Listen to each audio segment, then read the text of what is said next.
Menyambung dari video sebelumnya tentang bagaimana cara membuat bakso itu lebih awet. Ya, Anda kalau belum nonton, saya cantumin linknya di atas khusus YouTube ya, silahkan dilihat di sana. Nah, ternyata ada beberapa persepsi yang cukup salah mengenai pengawet itu sendiri.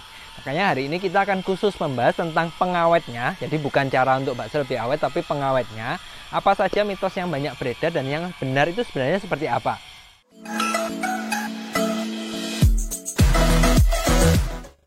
Hal pertama yang sering disalah persepsikan orang-orang adalah pengawet itu dipikir membunuh bakteri. Padahal cara kerja pengawet yang benar adalah mencegah pertumbuhan bakteri.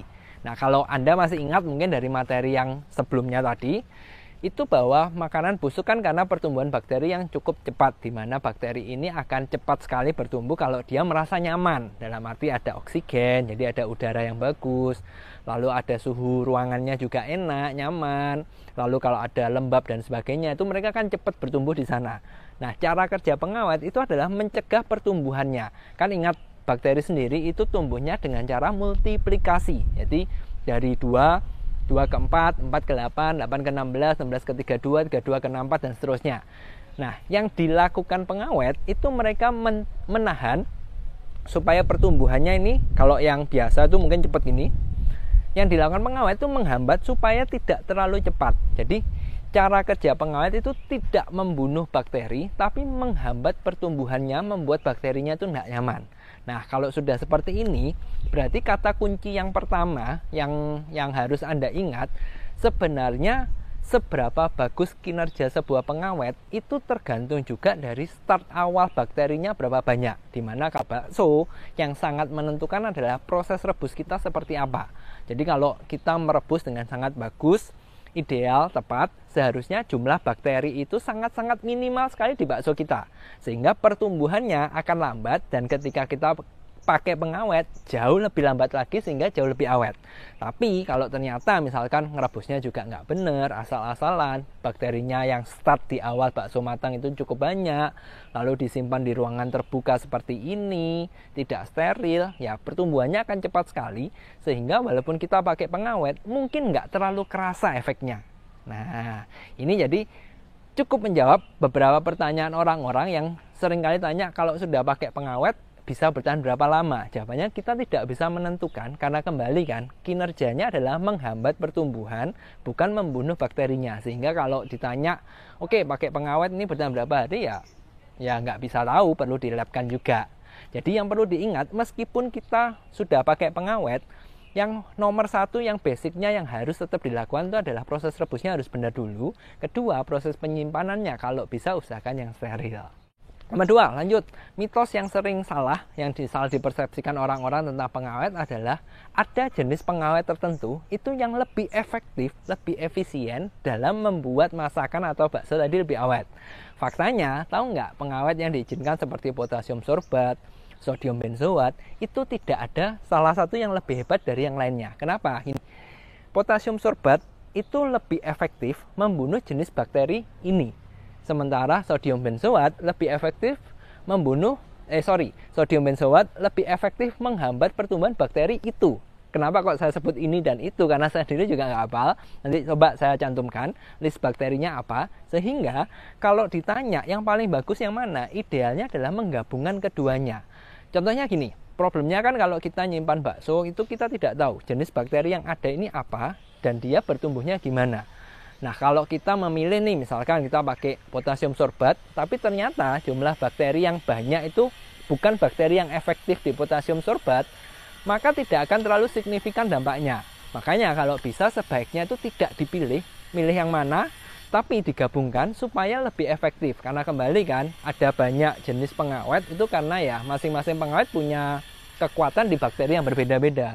Sehingga idealnya yaitu sebaiknya tidak dipilih lah, kalau memang niat sebaiknya dikombinasi. Ketiga, hal yang sering salah adalah orang berpikir semua jenis pengawet itu bisa diaplikasikan ke seluruh jenis produk.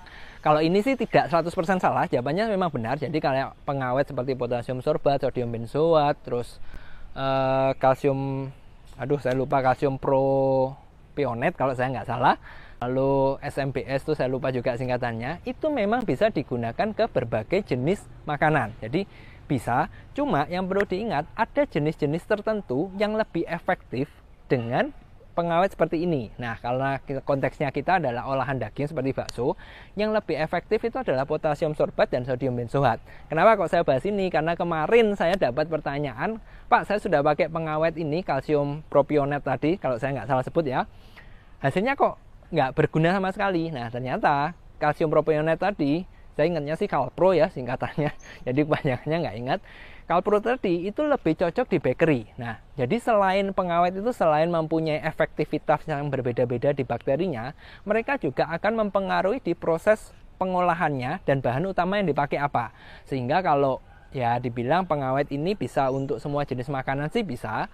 Pertanyaannya adalah Anda kalau sudah memutuskan pakai pengawet, ini efektif nggak untuk bakso kita? Nah, ingat kalau untuk bakso sih biasanya efektif adalah potasium sorbat dan sodium benzoat dan silakan digabungkan.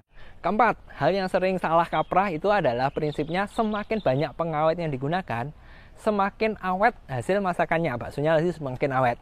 Ini sih benar. Jadi takaran pengawet yang semakin banyak, dia akan lebih efektif menghambat pertumbuhan bakterinya tadi. Jadi kalau misalkan nih kita pakai 1 gram per 1 kilo sama kita pakai 10 gram per 1 kilo, tentu efektivitasnya akan jauh lebih bagus yang 10 gram tadi.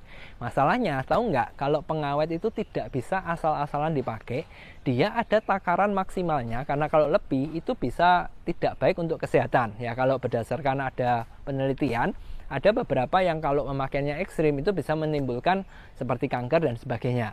Sehingga memang secara cara kerja semakin banyak semakin bagus, tapi sebaiknya tidak digunakan seperti itu. Nah, kalau mau berapa ya kita ikut standarnya BPOM aja. Anda bisa cek, saya cantumkan deh. Saya yang ingat cuma potasium sorbat sama sodium benzoat, kalau saya nggak salah ingat 1 gram per 1 kilo adonan. Itu batasan yang diizinkan. Lebih memang akan lebih mengawetkan, tapi tidak baik untuk kesehatan. Jadi sebaiknya kita perlu ingat, kalau kita sudah memutuskan pakai pengawet, sebaiknya ya takaran itu sesuai anjuran BPOM aja lah, supaya sama-sama enak, supaya tidak berbahaya juga untuk dikonsumsi. Jadi dari 4 hal yang saya sebutkan tadi, Anda sadar nggak kalau sebenarnya hal yang paling efisien, hal yang paling efektif untuk mengawetkan makanan itu sebenarnya dari prosesnya kita. Mulai dari proses rebus, proses pengeringan, penyimpanannya gimana, itu yang paling efektif. Dan kalau ternyata kurang, baru Anda menggunakan pengawet. Jadi jangan hanya mengandalkan pengawet, lalu ngerebusnya asal-asalan, nyimpannya juga asal-asalan, nggak bisa. Tetap karena prinsipnya adalah menghambat, jadi sebaiknya kita membunuhnya lebih efisien dan kita menerapkan cara-cara yang lebih, dalam tanda kutip, lebih natural supaya hasil bakso kita lebih awet. Nah, mungkin kasusnya kalau Anda memang bergerak di bidang frozen, ya mau nggak mau kan harus kirim ke luar kota di mana kondisinya mungkin nggak steril, tergantung kurir dan ekspedisi dan sebagainya, ya oke, silahkan pakai pengawet. Yang penting kalau memang Anda sudah menerapkan yang tadi, rebusnya tepat, pengeringannya bagus, menggunakan plastik vakum, lalu kalau bisa itu dikirim dalam kondisi beku, dan kalaupun Anda mau menambahkan pengawet supaya lebih aman, sebaiknya digabungkan antara potasium sorbat dan sodium benzoat supaya hasilnya lebih efektif lagi.